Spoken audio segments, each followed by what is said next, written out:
మన 25 తత్వాలకి మనకి ఏ కర్తృత్వం లేదు. 25 తత్వాలకి 25 అధిష్టాన దేవతలు ఉన్నారు కాబట్టి ఈ జీవ వ్యవహారంలో ఉన్న మొత్తం కర్తృత్వం కూడా ఎవరికి వస్తుంది అంటే ఆ అధిష్టాన దేవతలకు వస్తుంది.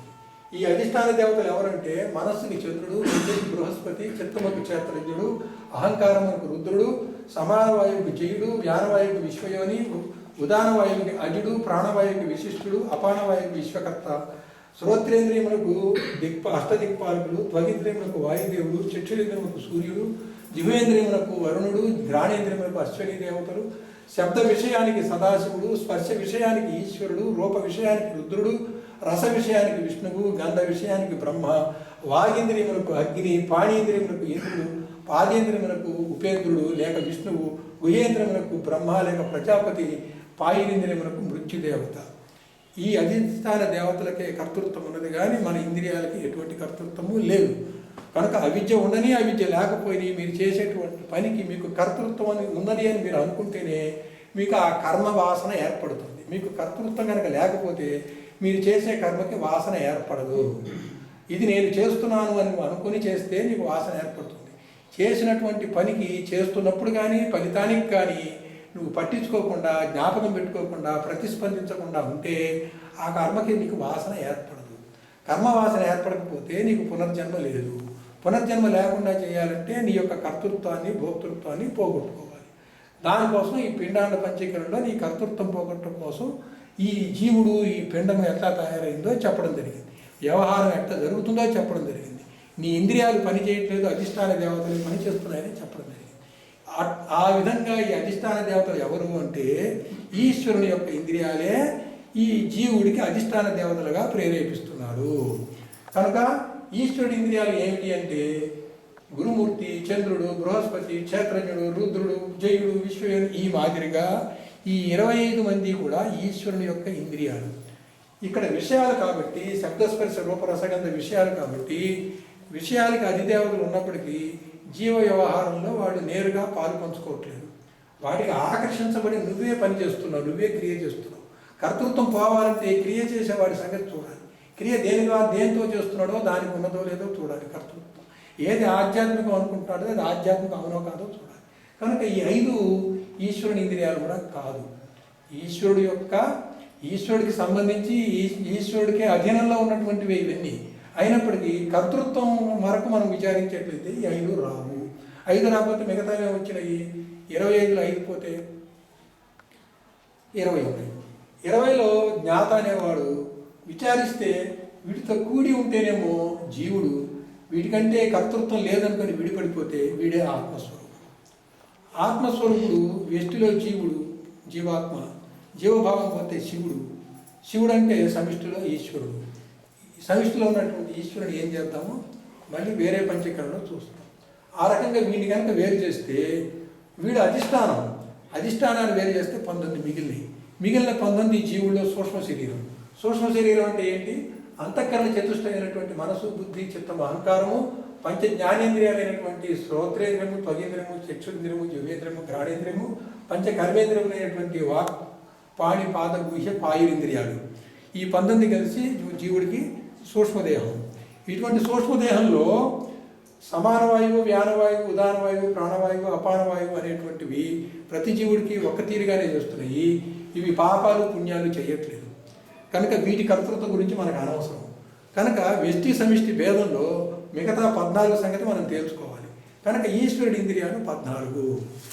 ఈశ్వరుడి ఇంద్రియాలు ఏమిటి అంటే చంద్రుడు, బృహస్పతి, క్షేత్రజ్ఞుడు, రుద్రుడు, అష్టదిక్పాలకులు, వాయుదేవుడు, సూర్యుడు, వరుణుడు, అశ్వని దేవతలు, అగ్ని, ఇంద్రుడు, విష్ణువు, బ్రహ్మ, మృత్యుదేవత. ఈ 14 ఈశ్వరుడి ఇంద్రియాలు.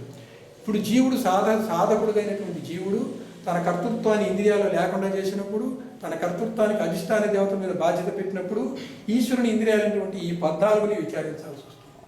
ఈ 14 ఈశ్వరుడికి ఇంద్రియాలు. కనుక ఇక్కడ కర్తృత్వం ఎవరిది అంటే ఈ అధిష్టాన దేవతలని చెప్పేటువంటి ఎవరైతే నీకు ప్రేరేపిస్తున్నారో వాళ్ళందరూ కూడా ఈశ్వరుడికి ఇంద్రియాలుగా ఉన్నాయి. కాబట్టి ఈశ్వరుడి ఇంద్రియాల యొక్క పని ఈశ్వరుడి బాధ్యత, జీవుని ఇంద్రియాల యొక్క పని జీవుడి బాధ్యత. ఎలాగైతే జీవుడు చేసే ఇంద్రియాల పని అంతా కూడా జీవుడికే బాధ్యత చెందుతుందో, కర్తృత్వం చెందుతుందో, అట్లాగే ఈశ్వరుని ఇంద్రియాలు చేసేటువంటి బాధ్యత అంతా ఈశ్వరుడు అవుతుంది. కనుక ఈశ్వరుడు వ్యష్టి సమిష్టి భేదంతో ఈశ్వరుడు ఎవరో తెలుసుకోవాలి. అటువంటి వ్యష్టి సమిష్టి భేదంతో ఈశ్వరుడు తెలుసుకోవాలంటే ఈశ్వరుడు యొక్క జాగ్రత్త అవస్థ విరాట్ స్వరూపం ఈ రంగులో ఉన్నది, గులాబీ రంగు. ఈ పసుపచ్చ రంగు ఉన్నది ఈశ్వరుడు యొక్క స్వప్నావస్థ హిరణ్య గర్భుడు. ఈ తెలుపు రంగు ఉన్నది ఈశ్వరుడు యొక్క సుషుప్తావస్థ అవ్యాకృతుడు. ఈ ఈశ్వరుడు ప్రళయం అయినప్పుడు అవ్యాకృత స్థితిలో ఉన్నాడు, సృష్టి చేసేటప్పుడు హిరణ్య గర్భ స్థితిలో ఉన్నాడు, బహిప్రజ్ఞతో బాహ్యాన్ని అనుభవించేటప్పుడు విరాట్ స్వరూపంగా ఉన్నాడు, అంతర్ప్రజ్ఞతోటి మీ జీవుల సూక్ష్మ శరీరాలు సూక్ష్మ ఇంద్రియాల యొక్క అనుభవం పొందేటప్పుడు హిరణ్య గర్భ స్థితిలో ఉన్నాడు. కాబట్టి ఈశ్వరుడికి జీవుడికి భేదం ఏంటంటే జీవుడు అవిద్యతో కూడాడు, తన శరీరంతోనూ జగత్తుతో తాదాత్మ్యం చెందాడు.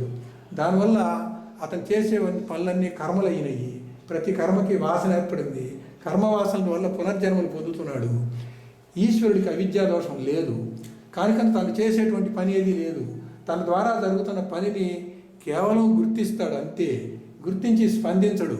కేవలం గుర్తించి తాదాత్మ్యత లేకుండా ఉంటాడు, మాయకు వశుడు కాకుండా ఉంటాడు. అందువల్ల ఈశ్వరుడు తన హిరణ్య గర్భ స్థితిలో జరుగుతున్నదంతా కూడా స్వప్నతుల్యంగా చూస్తాడు.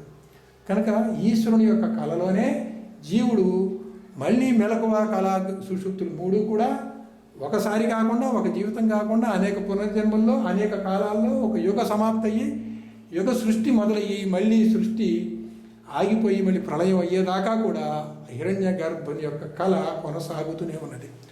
అటువంటి ఈశ్వరుడు ఎలా పనిచేస్తున్నాడు అంటే ఈ 25 తత్వాలు, ముఖ్యంగా అందులో 19 అంటే పంచప్రాణాలు, జీవుడు సూక్ష్మ శరీరం 19, అంతరేంద్రియాలు 4, పంచప్రాణాలు 5, జ్ఞానేంద్రియాలు 5, పంచకర్మేంద్రియాలు 5. ఈ 19 ద్వారా 19 ముఖాలతోటి 19 డైరెక్షన్స్ తోటి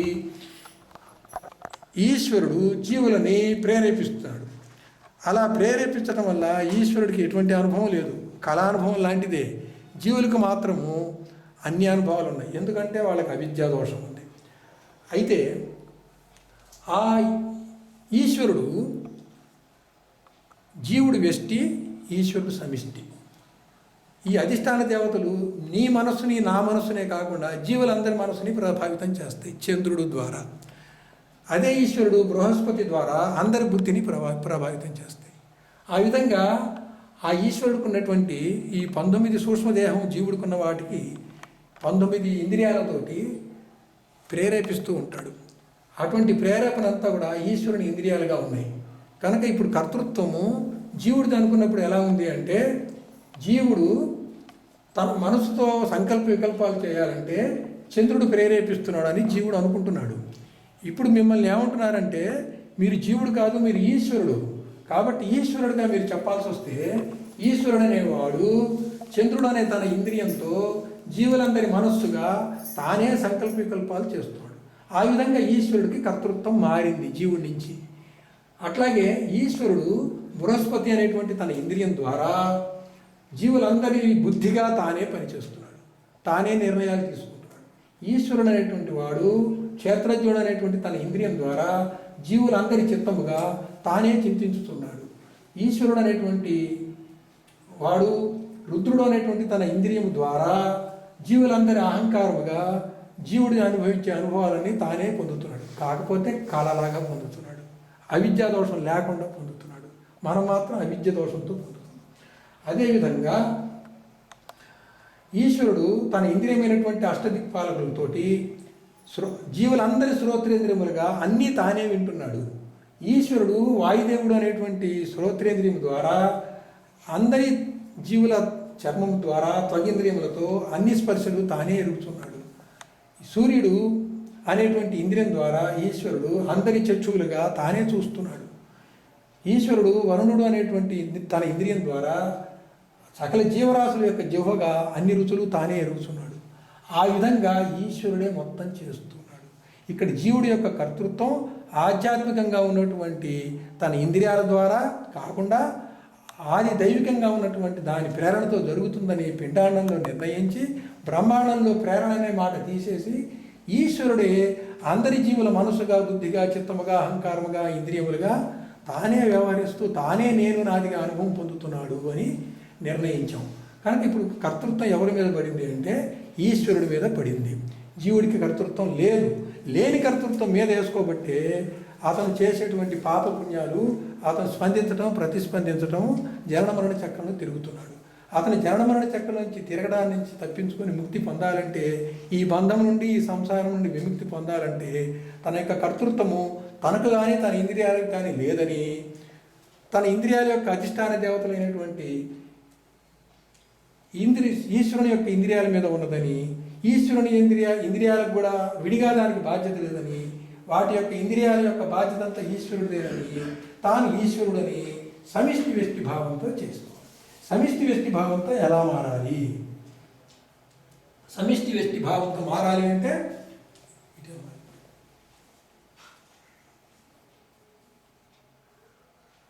ఓంకారోపాసన చేయాలి.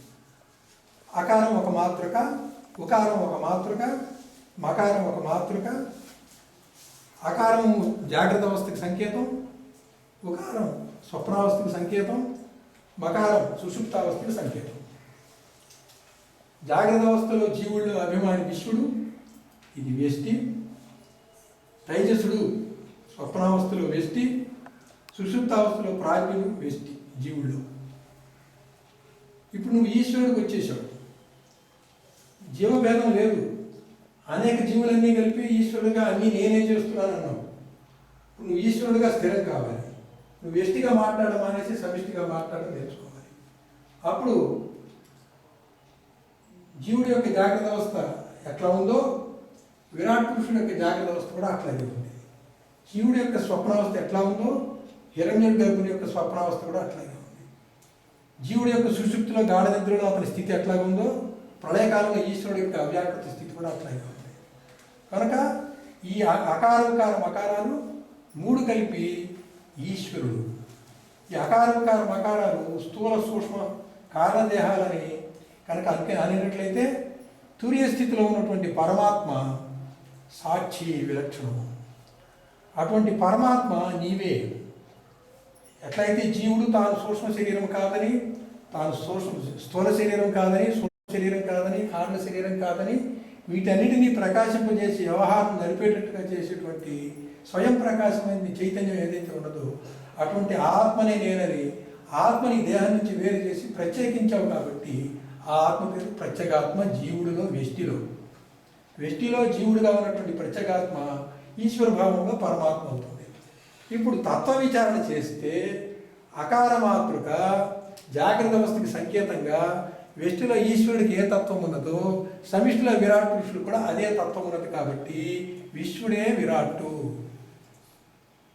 అదే మాదిరిగా ఉకార మాత్రని ఉపాసన చేయడం ద్వారా ఉకార మాత్ర యొక్క సంకేతం తైజసుడు వ్యష్టిలో, సమిష్టిలో హిరణ్యగర్భుడు. కాబట్టి ఉకార మాత్రక అనేటువంటి సంకేతం ద్వారా ఉకారం ద్వారా వ్యష్టిలో ఉన్న తైజసుడు తత్వ విచారణ చేస్తే తైజసుడికి హిరణ్యగర్భుడికి భేదం లేదని అభేద చింతన చెయ్యాలి.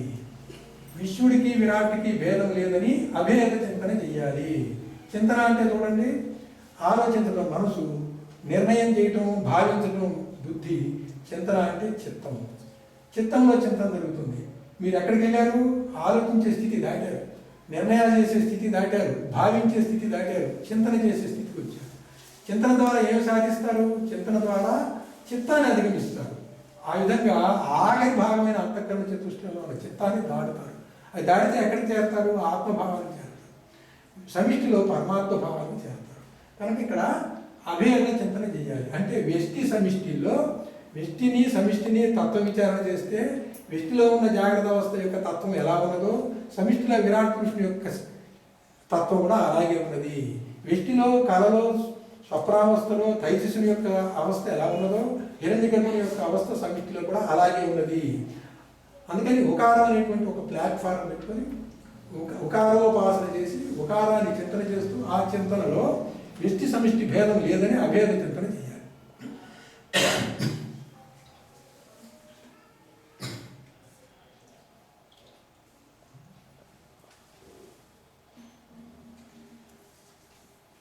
కనుక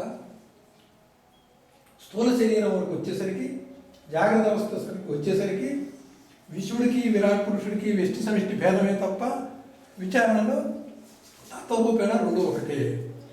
అలాగే తైజసుడికి హిరణ్యగర్భుడికి తత్వ విచారణలో ఒకటి చిన్నది, ఒకటి పెద్దది, ఒకటి పరిమితం, ఒకటి వ్యాపకం అనే పేరే